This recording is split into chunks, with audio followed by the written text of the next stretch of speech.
Iya, permintaan Bapak Presiden itu minta supaya nanti akan datang itu biaya jemaah haji itu lebih diturunkan lagi, dan itu kita terlalu berusaha. Karena banyak faktor yang membuat kita itu mahal. Pertama, lamanya kita berada di Saudi Arabia.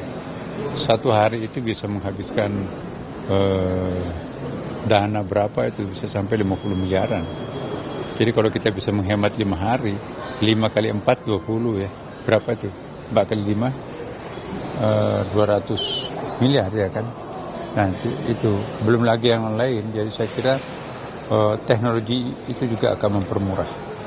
Nah ini pun juga kalau kita lihat bandingkan dengan tahun-tahun yang lalu, ini sudah jauh lebih murah ya kan. Setiap jemaah haji itu berkurang sekitar 4 juta rupiah. Nah 4 juta ini kan lumayan itu.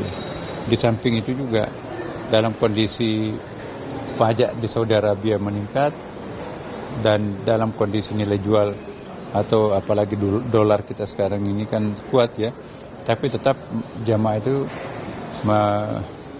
diperhitungkan seperti apa adanya ya. Dan dengan demikian kalau kita mau berekspektasi, mau berpikiran logik, maka seharusnya jamaah haji tahun ini bayar mahal.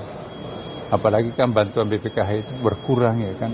Kenapa kok bisa bayarnya lebih murah? Itu karena kita melakukan penghematan di berbagai tempat.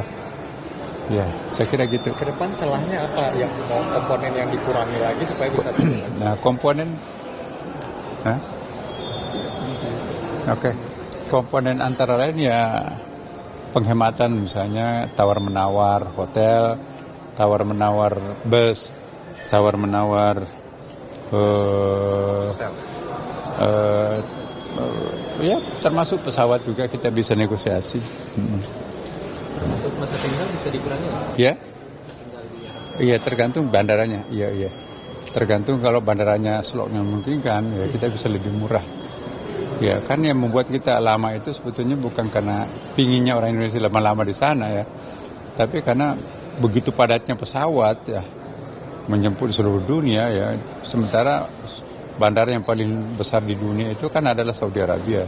Tapi itu pun juga bayangkan kalau 3,5 juta tuh jamaah haji harus pulang pergi dalam waktu yang bersamaan dengan seluruh negara lain. Itu bisa kita bayangkan kan, dan pada saat bersamaan keamanan pun juga harus dipelihara oleh mereka dan mungkin juga oleh kita ya kan.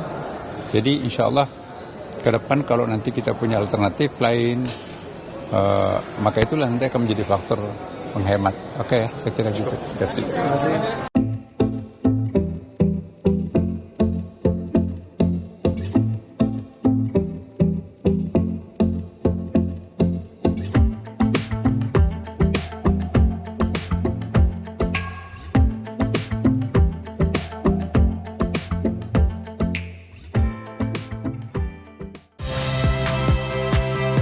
Saya Magister Tarigan.